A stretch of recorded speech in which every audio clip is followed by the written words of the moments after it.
নমস্কার। আজকে যে বিষয় সম্পর্কে জানবো তা হলো শনি এবং বৃহস্পতি এই দুই গ্রহের মিলিত গোচর থেকে আমাদের জীবনের যে কোনো প্রধান ঘটনার ভবিষ্যৎবাণী কিভাবে আমরা করতে পারি। আমরা সবাই জানি শনি এবং বৃহস্পতি সবথেকে দীর্ঘগামী গ্রহ, দীর্ঘ সময় ধরে একটা রাশিতে অবস্থান করে, তাই এই দুই গ্রহের গোচর খুব গুরুত্বপূর্ণ। আমরা জানি অনেক দিন ধরে এই বৃহস্পতি মেষ রাশির ঘরেতে অবস্থান করছে।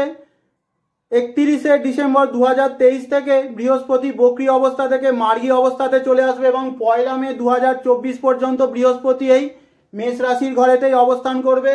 শনি পুরো 2024 সালটা এই কুম্ভ রাশির ঘরেতেই অবস্থান করে থাকবে।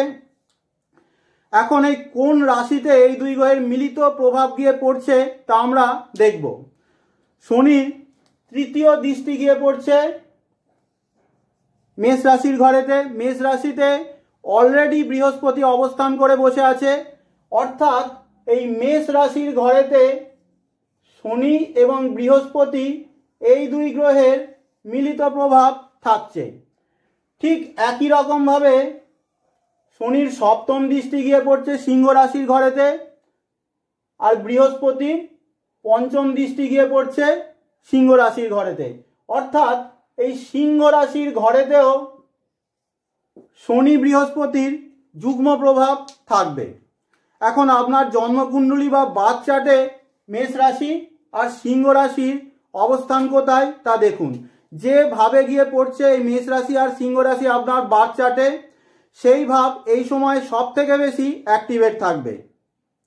মেষ রাশির ঘরেতে বা সিংহ রাশির ঘরেতে কোনো গ্রহ যদি আপনার বার্থ চার্টে বসে থাকে, সেই গ্রহ যে ভাবের অধিপতি সেই ভাবও অ্যাক্টিভেট থাকবে। এই নিয়ম দ্বারা আপনারা নিজেদের জীবনের যে কোনো প্রধান ঘটনার প্রেডিকশান খুব সহজেই এবং 100% অ্যাকুরেসির সাথে করতে পারেন। এই নিয়মের উল্লেখ শ্রী কেন রাউসার তার কেরিয়ার আপস অ্যান্ড ডাউন এই বইতে সর্বপ্রথম করেছিলেন, তাই এই অদ্ভুত নিয়মের সম্পূর্ণ কৃতিত্ব তারই প্রাপ্য। এবার একটা এক্সাম্পল দিয়ে বোঝাচ্ছি। এটা হলো একটা ফিমেলের চার্ট, জন্ম 14/11/1991, ভোর রাত্রি 1টার সময়। আমরা জানি যে কোনো ফিমেলের জীবনের অত্যন্ত গুরুত্বপূর্ণ ঘটনা হলো সন্তান প্রাপ্তি। এই হরোস্কোপটা হলো সিংহ লগ্নের হরোস্কোপ। সন্তান স্থান আমরা পঞ্চম ভাব থেকে বিচার করে থাকি। পঞ্চম ভাবের অধিপতি গ্রহটা হলো বৃহস্পতি। সেই বৃহস্পতি বসে আছে সিংহ রাশির ঘরেতে। এখন ওনার যে প্রথম সন্তান হয় 29/10/2015-তে। এই 29/10/2015 যদি আমরা গোচর কুণ্ডলী তৈরি করি তাহলে দেখব যে 29/10/2015-তে বৃহস্পতি অবস্থান করছিল এই সিংহ রাশির ঘরেতে, আর শনি অবস্থান করছিল এই বৃশ্চিক রাশির ঘরেতে। শনির দশম দৃষ্টি গিয়ে পড়ছে এই সিংহ রাশির ঘরেতে, অর্থাৎ শনি এবং বৃহস্পতি গোচরকালীন অবস্থায় প্রভাব থাকছে সিংহ রাশির ঘরেতে। সিংহ রাশির ঘরেতে ওনার জন্মকালীন বৃহস্পতি অবস্থান করছে। এই বৃহস্পতি হচ্ছে ওনার সন্তান স্থানের অধিপতি, অর্থাৎ পঞ্চম ভাবের অধিপতি, অর্থাৎ যে গ্রহটা ওনাকে সন্তান দেবে সেই গ্রহের অধিপতির উপরে শনি এবং বৃহস্পতির মিলিত প্রভাব রয়েছে। তাই এই 29/10/2015 সালে ওনার সন্তান প্রাপ্তি হয়, অর্থাৎ বৃহস্পতি শনির যুগ্ম প্রভাবে জন্মকালীন পঞ্চমপতির ওপর থাকার জন্য এই সময় ওনার সন্তান লাভ হয়। তাহলে এই নিয়মের সাহায্যে আমরা খুব সহজেই বর্তমান সময়ে আপনার কোন হাউস অ্যাক্টিভেট আছে তা আমরা জানতে পারি। যেমন ধরুন আপনার যদি মেষ লগ্ন বা মেষ রাশি হয়, তাহলে শনি এবং বৃহস্পতির প্রভাব থাকছে, যুগ্ম প্রভাব থাকছে আপনার ফার্স্ট হাউস আর ফিফথ হাউসের উপরে, অর্থাৎ প্রথম আর পঞ্চম ভাবের উপরে। তাই বর্তমানে এই দুই ঘর আপনার জীবনে সব থেকে বেশি অ্যাক্টিভেট থাকবে। আপনার আত্মবল, কনফিডেন্স, সেলফ এফর্ট এই সময়ে বাড়বে। ওভারঅল হেলথ, অ্যাটিটিউড, বিহেভিয়ার, মাইন্ডসেটের মধ্যে একটা পজিটিভ পরিবর্তন আসবে। আপনার উপস্থিতি সবসময় ফোকাসের মধ্যে থাকবে। ফিফথ হাউসে অ্যাক্টিভেট থাকছে, তাই আপনার ইন্টেলিজেন্স, বুদ্ধিমত্তা, ক্রিয়েটিভিটি, আর্টিস্টিক ট্যালেন্ট বাড়বে। স্টুডেন্টদের এডুকেশনের জন্য খুব ভালো সময়, সন্তান প্রাপ্তির জন্য উপযুক্ত সময়।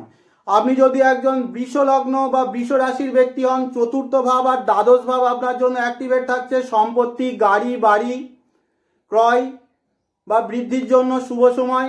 ঘর বানানোর জন্য আপনি এই সময় চেষ্টা করতে পারেন। এই সমস্ত কাজে আপনি এই সময়ে ব্যস্ত থাকবেন। আর খরচ বা ইনভেস্টমেন্ট এই সময় আপনার বাড়বে। যোগা, মেডিটেশন, দান পুণ্যে আপনার রুচি বাড়বে এবং বিদেশ বা দূরস্থানের সঙ্গে যোগাযোগও তৈরি হবে। আপনি যদি একজন মিথুন লগ্ন বা মিথুন রাশির ব্যক্তি হন, আপনার তৃতীয় ভাব আর একাদশ ভাব এই সময় অ্যাক্টিভেট থাকবে সব থেকে বেশি। আপনার ইচ্ছা শক্তি, প্রচেষ্টা, সাহস বৃদ্ধিপ্রাপ্ত হবে। ছোট ভাই বোনের জীবনে বড় কোনো মেজর ঘটনা ঘটার সম্ভাবনা রয়েছে। ট্রাভেলিং, অনলাইন কাজ, ঘর পরিবর্তনের কাজে আপনি ব্যস্ত থাকবেন এবং আপনার লাভ, ইচ্ছাপূর্তিও এই সময়ে হবে। নতুন কোনো উচ্চাকাঙ্ক্ষা আপনার পূরণ হবে। ফ্রেন্ড সার্কেল, সোশ্যাল সার্কেল আপনার বৃদ্ধিপ্রাপ্ত হবে। আপনি যদি একজন কর্কট লগ্ন বা কর্কট রাশির ব্যক্তি হন, তাহলে আপনার জন্য দ্বিতীয় এবং দশম ভাবে এই সময় অ্যাক্টিভেট থাকবে। ব্যাংক ব্যালেন্স নিশ্চিতভাবে বাড়বে, ফাইন্যান্স বাড়বে, ওয়েলথ বাড়বে, অর্থাৎ সম্পদ আপনার বাড়বে। ফ্যামিলির মধ্যে ভালো কোনো ইভেন্ট ঘটার সম্ভাবনা প্রবল রয়েছে। কেরিয়ারের জন্য শুভ সময়। কর্মে উন্নতি, প্রসার, বিস্তার, প্রমোশন, স্ট্যাটাস, পদমর্যাদা বৃদ্ধির যোগ প্রবল। আপনি যদি একজন সিংহ লগ্ন বা সিংহ রাশির ব্যক্তি হন, আপনার প্রথম ভাব আর নবম ভাব এই সময়ে অ্যাক্টিভেট থাকবে। আপনার হেলথ ভালোর দিকে যাবে। শরীর নিয়ে একটা ডিসিপ্লিন এই সময় থাকবেন। আপনার মধ্যে একটা পজিটিভ মাইন্ডসেটও থাকবে। ভাগ্যের সাপোর্ট পাবেন। ধর্মের প্রতি ঝোঁক বাড়বে। উচ্চশিক্ষার যোগ প্রবল এবং লং ট্রাভেল হওয়ার সম্ভাবনাও থাকছে।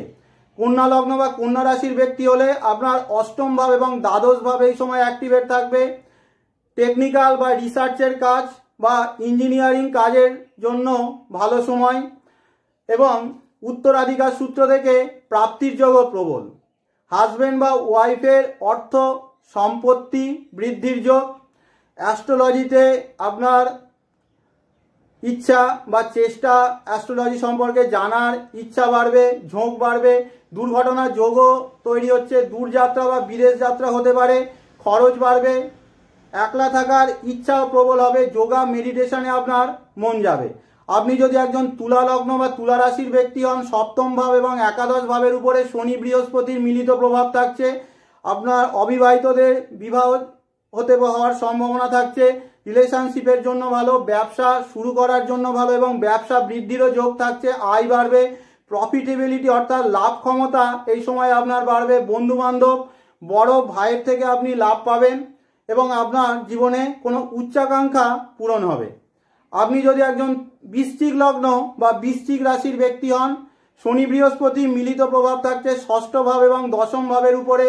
নতুন চাকরির যোগ, প্রতিযোগিতা বা কম্পিটিটিভ এক্সাম থেকে লাভের যোগ রয়েছে। রোগ বাড়তে পারে, তবে আপনাকে একটা ডেলি রুটিন অবশ্যই ফলো করা উচিত। এক্সারসাইজ, প্রাণায়াম এবং ফিজিক্যালি অ্যাক্টিভেট থাকা আপনার জন্য খুব দরকার। কাজের জায়গায় আপনার যোগ্যতা, মর্যাদা বৃদ্ধিপ্রাপ্ত হবে। কাজের উন্নতি, মান সম্মান বৃদ্ধির প্রবল যোগ থাকছে। আপনি যদি একজন ধনু লগ্ন বা ধনু রাশির ব্যক্তি হন, পঞ্চম ভাব এবং নবম ভাবের উপরে শনি বৃহস্পতির যোগ থাকছে। বুদ্ধিমাত্রা আপনার বাড়বে। সন্তান প্রাপ্তির জন্য ভালো সময় এবং সন্তানের জীবনেও বড় কোনো ঘটনা ঘটার যোগ থাকছে। শিক্ষার জন্য ভালো, উচ্চ শিক্ষার জন্য সময়টা আরও ভালো। ধর্মীয় ভ্রমণের যোগ থাকছে। ভাগ্যের সাপোর্ট এই সময় আপনি পাবেন। আপনি যদি একজন মকর লগ্ন বা মকর রাশির ব্যক্তি হন, চতুর্থ আর অষ্টম ভাবের উপরে শনি বৃহস্পতি যোগ থাকছে। সম্পত্তি, গাড়ি, বাড়ি, লাক্সারি, কমফোর্ট এর জন্য ভালো সময়। নতুন ঘর বানানোর জন্য শুভ। হঠাৎ কোনো প্রাপ্তির যোগ, উত্তরাধিকার সূত্র থেকেও প্রাপ্তির সম্ভাবনা রয়েছে। গুপ্তবিদ্যায় যোগ বাড়বে। টেকনিক্যাল কাজে আপনার মন যাবে। টেকনিক্যাল কাজ বা ইঞ্জিনিয়ার যারা, তাদের জন্য শুভ সময়, তবে দুর্ঘটনা ঘটারও সম্ভাবনা আছে। আপনি যদি একজন কুম্ভ লগ্ন বা কুম্ভ রাশির ব্যক্তি হন, তৃতীয় এবং সপ্তম ভাবে শনি বৃহস্পতির মিলিত প্রভাব থাকছে। যোগাযোগ বাড়বে, প্রচেষ্টা বাড়বে, ঘর পরিবর্তনের যোগ, ছোট ছোট যাত্রা আপনার জীবনে হতে থাকবে। অনলাইন কাজের জন্য ভালো, বিবাহ সম্পর্কের জন্য ভালো, ব্যবসায় উন্নতি আপনার হবে। আপনি যদি একজন মীন লগ্ন বা মীন রাশির ব্যক্তি হন, আপনার দ্বিতীয় আর ষষ্ঠ ভাবের উপরে শনি বৃহস্পতির এই যোগ, ব্যাংক ব্যালেন্স, সম্পত্তি বৃদ্ধির জন্য ভালো সময়। ফ্যামিলির জন্য ভালো, নতুন চাকরি পেতে পারেন। কম্পিটিটিভ এক্সামে সাকসেস আসবে। রোগ শত্রুতাও বাড়ার সম্ভাবনা থাকছে।